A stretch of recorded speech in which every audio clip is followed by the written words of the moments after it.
கிறிஸ்துவுக்குள் பிரியமானவர்களே, நாம் செபிப்போம். எங்கள் வல்லமையுள்ள தேவனே, எல்லா மாட்சிமையும் மகத்துவமும் உம்முடையது ராஜா. நீர் ஒருவரே தேசங்களை நியாயம் தீர்க்கிறீர். உம் நீதியை வலிமை மிக்க கரத்தை நீட்டவும் எதிரியின் கோட்டையை தகர்த்துவிடும். உமது பரிசுத்த ஆவியையும் தேவ தூதர்களையும் அனுப்பும். எங்களுக்காக போராட தியாகிகளின் இரத்தம் சமூகத்தில் கதறுகிறது.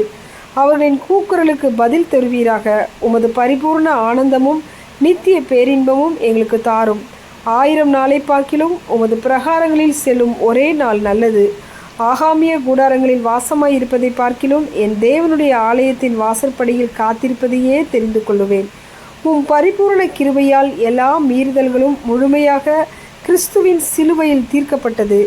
சிலுவையில் அறையப்பட்ட கிறிஸ்துவின் இரத்தம் சகல பாவங்களையும் மன்னித்து அவர் உயிர்த்தெழுதலின் மகிமை நீதியை எங்கள் மீது ஒளிர பண்ணினார். எங்கள் இன்ப இயேசுவே, நீர் எனக்காக இவ்வளவு செய்தீர். நீர் உம்மை காப்பாற்றியிருக்கலாம், மாறாக எங்களை நீர் காப்பாற்றினீர். நீர் இருக்கும் இடத்தில் என் பாவங்களை மன்னித்து என்னை உம்மடை நிறுத்தி தகுதிப்படுத்துகிறீர். தேவனே, இந்த அவலமான ஆத்துமாவை தூய்மையாகவும் மகிமையாகவும் மாற்றுவீராக. இயேசு கிறிஸ்துவின் நாமத்தில் ஜெபிக்கிறோம் எங்கள் ஜீவனுள்ள நல்ல பிதாவே, ஆமேன்.